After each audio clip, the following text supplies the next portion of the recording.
I had not visited headquarters for 25 years when I intervened to resolve a conflict between two workers.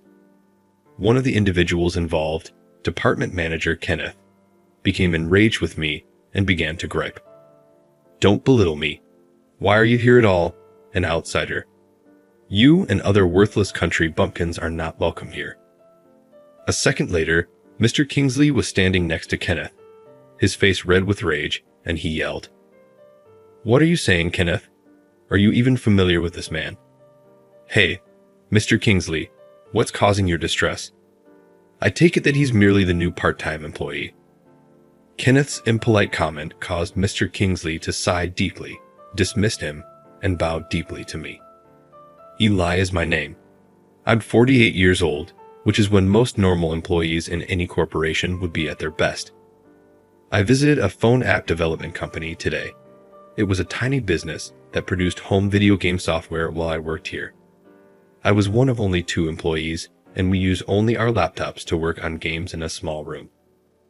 However, the firm took off after we began developing phone apps, and it has since expanded to the point that its headquarters are housed in a huge building in California that is so tall that looking at the top of it hurts your neck. They called me back for employment after I had been living in the country. Many youthful staff members appeared to have joined during my absence. I couldn't help but question whether they still required my assistance. I felt a shock on my shoulder as I looked up at the headquarters. A man in his 50s was staring at me when I turned around. We appeared to have run into each other. I stood in front of the entryway and said, "Sorry about that." The path was sufficiently broad for him to avoid me, yet it might have been my fault. The man snorted and looked down at me as I moved back and held up my hand in apology. I was a little annoyed that my return to headquarters had been interrupted, but I motioned him to move aside. With a heavy sigh, the man said, "Don't just stand around in the middle of the path like some clueless country bumpkin," and went inside the building. I dismissed it, pulled out my employee badge, and went into the headquarters myself. Where had the development section disappeared to? The number of years that had passed since my last visit was beyond my memory. I made my way to the upper floors to look for the development department, but I soon became disoriented because I had not visited headquarters for 25 years when I intervened to resolve a conflict between 2 workers. One of the individuals involved, department manager Kenneth, became enraged with me and began to gripe. "Don't belittle me. Why are you here at all, an outsider? You and other worthless country bumpkins are not welcome here." A second later, Mr. Kingsley was standing next to Kenneth, his face red with rage, and he yelled, "What are you saying, Kenneth? Are you even familiar with this man? Hey, Mr. Kingsley, what's causing your distress? I take it that he's merely the new part-time employee." Kenneth's impolite comment caused Mr. Kingsley to sigh deeply, dismissed him, and bowed deeply to me. "Eli is my name. I'm 48 years old, which is when most normal employees in any corporation would be at their best. I visited a phone app development company today. It was a tiny business that produced home video game software while I worked here. I was one of only 2 employees, and we use only our laptops to work on games in a small room. However, the firm took off after we began developing phone apps, and it has since expanded to the point that its headquarters are housed in a huge building in California that is so tall that looking at the top of it hurts your neck. They called me back for employment after I had been living in the country. Many youthful staff members appeared to have joined during my absence. I couldn't help but question whether they still required my assistance. I felt a shock on my shoulder as I looked up at the headquarters. A man in his 50s was staring at me when I turned around. We appeared to have run into each other. I stood in front of the entryway and said, "Sorry about that." The path was sufficiently broad for him to avoid me, yet it might have been my fault. The man snorted and looked down at me as I moved back and held up my hand in apology. I was a little annoyed that my return to headquarters had been interrupted, but I motioned him to move aside. With a heavy sigh, the man said, "Don't just stand around in the middle of the path like some clueless country bumpkin," and went inside the building. I dismissed it, pulled out my employee badge, and went into the headquarters myself. Where had the development section disappeared to? The number of years that had passed since my last visit was beyond my memory. I made my way to the upper floors to look for the development department, but I soon became disoriented because the building had so many rooms that looked alike. At that moment, I saw the same man who had previously bumped into me. I was a little taken aback. He saw me too and said something right away. "Hey you, only authorized workers are allowed on this floor. No outsiders are permitted. Quit aimlessly and head straight to your part-time job." Based on my attire, the man must have assumed I was a temporary employee recruited on a part-time basis. Since I was dressed casually today, in a gray blazer, white shirt, and no tie, he most likely didn't believe that I worked there full-time. He waved me away as though I were a stray animal. "No, actually Here, we're occupied. Simply get to your part-time work." I was interrupted by the man's intense gaze as though I were unworthy of his attention. He must have assumed he would see me get off the floor. I chose to follow his instructions and get off the floor, so I resigned. However, the man grabbed my hand and stopped me just as I was ready to hit the elevator button to walk downstairs. This elevator is exclusively available to full-time workers. The man, obviously having fun at my expense, smiled as he said, "Part-timers like you should use the stairs." I became irritated when I realized he only intended to further humiliate me, but I didn't want to start a scene that would only serve his interests. I forced myself to control my temper and gave him a composed grin. "Oh, is that correct? I apologize." The man nodded in agreement with my response. I took a quick look at his employee badge, which had the name of Kenneth, manager of the development department. Well, Kenneth, I'll keep that in mind. I made sure to get a good look at Kenneth's expression as I made my way to the stairs, even though I knew it was petty. I continued to descend the lengthy stairs, floor by floor, but after going down a few flights, I came to the conclusion that trying to go down dozens of levels on foot was somewhat risky. Since I was merely going down, I initially believed it would be simple, but before long, I was out of breath. It turned out that the closest floor was a break room, so I went outside to take a break. Beside it was a kitchenette with a microwave, kettle, refrigerator, and even a vending machine. "Thank goodness," I said to myself. "I'll take a break and then make a call." I quickly finished the iced coffee I had purchased after realizing how thirsty I was. Just as I was starting to catch my breath, I heard my phone ring. The individual I was going to call apparently just gave me a call. "Hello, this is Eli." "Where are you?" The person on the other line sounded shocked. "I've been waiting for your call," she said. "Don't worry about that. I'll send a car to pick you up if you just let me know when you get at the station." "Where are you now then?" "Right now." Well, I was about to say I was already at the headquarters, but I stopped myself. Since it had been so long since I last visited, I thought it might be a good idea to take a look around the company myself to see how things were running now and what kind of employees were working here. With that in mind, I pretended I hadn't arrived yet. "I'm not at the station yet, but I'll be there soon. I'll call you when I get there." I ended the call with that excuse. It had been 25 years since I last came to headquarters, so even the older employees like Kenneth didn't seem to recognize me. Thinking about that, I felt a sense of excitement, like I was a kid about to explore some grand new place. But I reminded myself that at my age, it wouldn't do to be so giddy. Besides, wandering around too much might get me mistaken for an intruder, like what happened with Kenneth earlier. With that in mind, I decided to explore the building discreetly. As I walked around aimlessly, I passed by a meeting room and heard raised voices coming from inside. "Let's stop this, Kenneth. Someone's going to notice." Intrigued by the tense conversation, I quietly approached the door to listen in. "Who you think you're talking to? I could have you kicked out of the development department by tomorrow if I wanted." Recognizing the voice, I peeked inside and saw Kenneth, the same man who had been rude to me earlier. He said he could kick someone out of the department. Maybe he had some connections with the higher-ups. As I pondered this, Kenneth stepped out of the room and made eye contact with me. Quit wandering around like a part-timer. This floor is restricted. Kenneth shot me a sharp glare. But another man nearby spoke up. Wait a minute. Is this the new hire? The new part-timer for the development department.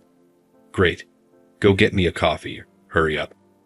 Kenneth, seemingly flustered from having his argument overheard, vented his frustration at me. I bowed my head repeatedly in a show of submission.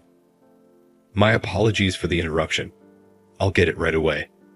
Satisfied with my response, Kenneth finally seemed to calm down. However, as he walked past me, he deliberately bumped into my shoulder before hurrying off. As I watched him go, the man who had stayed behind in the meeting room approached me. Are you all right? Kenneth can be pretty rough with both his words and actions. Thank you. It's my fault for eavesdropping. But if you don't mind me asking, did something happen to you? Remembering the heated argument from earlier, I asked the man. He gave me a troubled look, but after some thought, decided to explain. Kenneth's father is either the CEO or a high-ranking executive here. We're part of the development department, but Kenneth doesn't know the first thing about development. Thanks to his connections, he was placed as department manager, though he always has his subordinates do all the work, then takes credit for the results, pretending to be a capable manager. His confession surprised me, but it also piqued my curiosity. That's awful. Nepotism. Ha.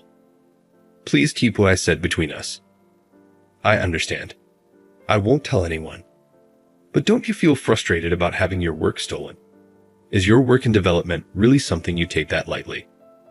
I had my own passion for development, which is why I couldn't help but press him on the issue, even though it wasn't really my business. Of course I'm frustrated, the man replied. But if I go against Kenneth, I could get kicked out of the development department. I love this job. He then grinned mischievously. I've put up with Kenneth's antics because I love my work, but I've reached my limit. That's why I added a little trick to the data he took from me. Any developer could easily fix it, but there's no way Kenneth will be able to figure it out. His boyish grin made me laugh. That sounds fun, but won't Kenneth try to get back at you for that? If that happens, I'll come up with another plan. You can't create good work when you're feeling stifled. Suddenly, the man realized he had been talking too much and looked startled. I said too much to someone I just met. I'd better get back to work. Wait, can I ask your name? My name's Ted. Oh, and I'll get Kenneth's coffee, so don't worry about it. Ted kindly offered to help, but I shook my head and simply thanked him for the offer. No, I was the one who was asked, so I'll make sure to get the coffee. You should get back to work. Well then, I'll leave it to you. Ted smiled warmly, gave me a small wave, and headed back to work. After seeing him off, I called the number I had pre-registered. Hello, this is Eli. Yes, how can I help you? Naomi, my secretary, answered almost immediately after the phone rang. I'm sorry, but could you bring some coffee to the development room? Certainly. How many should I bring? Just one will do. After hanging up, I started thinking about why I'd been called back to headquarters after 25 years. Maybe I was brought in to deal with this situation. If that's the case, then I'll have to rise to the occasion. I steeled myself as I quietly entered the development room. Inside, people were preparing for a presentation, with Kenneth at the front reviewing some data. The data on the screen was likely the one he had taken from Ted. Kenneth was so focused that he didn't even notice me entering the room. Just then, another man approached me, possibly thinking I didn't belong there. But as soon as he saw my face, he let out a surprised gasp. Wait, aren't you? Kenneth's presentation is about to start. I gestured for him to be quiet, and once he saw Kenneth begin his presentation, he seemed to decide to join me in watching. Kenneth started explaining the data smoothly, and the audience nodded in agreement, clearly impressed. Given how confidently he spoke, it was easy to see why he acted so arrogantly. However, his smooth performance only lasted for the first half. Midway through the presentation, The data on the screen suddenly glitched, and then the screen turned completely blue. Huh. What's going on? Kenneth frantically tried to fix the issue, but all his efforts were in vain. The blue screen suddenly switched to a shooting game that began playing automatically, accompanied by cheerful music. What is this? Kenneth scrambled to stop the game, but unable to figure out how, it continued on. He was quickly defeated, and after the game ended, a short video appeared on the screen. The video showed clips of Kenneth slacking off, napping lazily around the office, shirking work, and making snide remarks to Ted, exposing his bad behavior in a series of embarrassing scenes. This isn't what it looks like. There's been some mistake.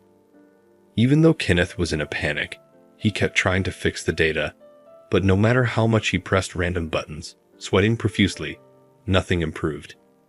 In frustration, he slammed down the keyboard and let out an angry yell. Ted, what the hell is this? Your data is broken. Fix it now. The other developers in the room shook their heads in disbelief, while the upper management looked at Kenneth with shock. He had just unintentionally admitted to stealing his subordinate's work in front of everyone. The man standing next to me spoke up. So this is Ted's data? What are you thinking, presenting someone else's work as your own? Ted, could you shut it down? Following the man's instructions, Ted calmly walked over to Kenneth's computer and quickly shut off the screen. Instead of thanking him, Kenneth, shaking with anger, spat out his words. This is your doing, isn't it, Ted? As Kenneth prepared to lash out further, I spoke up, keeping my voice calm. Kenneth, that's enough. You don't want to embarrass yourself any more than you already have. Everyone in the development room turned to look at me, their faces full of surprise. But the most shocked of all was Kenneth, whose name I had just called. Frustrated, he directed his anger at me. What are you doing here? You're just a part-timer. Don't talk down to me. Where's my coffee, anyway? Useless country bumpkins like you shouldn't even be here if you can't do something as simple as that. As Kenneth advanced toward me, the man standing next to me stepped in. His face, red with anger, appeared beside Kenneth as he shouted at him. Kenneth, what are you saying? Do you even know who this man is? Ha! Why are you getting mad, Mr. Kingsley? Who is this guy? He's just a new part-timer, right? Whoever hired this useless country bumpkin is an idiot. Mr. Kingsley let out a deep sigh at Kenneth's rude remarks. Ignoring Kenneth, he turned to me and bowed deeply. My deepest apologies. Not only did you have to witness this embarrassing situation, but you were also treated with such disrespect. I'm truly sorry. Why are you apologizing, Mr. Kingsley? This guy is just a part-timer, Kenneth sneered at me. Mr. Kingsley was about to scold him further when Naomi entered the room with 1 cup of coffee and headed straight toward me. Excuse me, I've brought the coffee, CEO Mr. York. Sorry for the wait. Thank you. I'm sorry to have bothered you with this, I replied, taking the coffee from Naomi and handing it to Kenneth, whose mouth hung open in disbelief. Here you go, your coffee. Kenneth, who had been so confident just moments earlier, suddenly turned pale and began shaking. His legs wobbled, and his eyes darted around in confusion. Wait, what? CEO. Isn't this guy just a part-timer? What's the matter? This is the coffee you asked me to get for you, I said. Thank you, Kenneth stammered, taking the coffee with trembling hands. He sipped it quickly before placing it down on the table. The other employees, witnessing the scene, glanced anxiously between Kenneth and me, while Mr. Kingsley rubbed his forehead in embarrassment, clearly overwhelmed by the situation. At that moment, Mr. Sullivan hurried into the room. It seemed Naomi had informed him about the situation.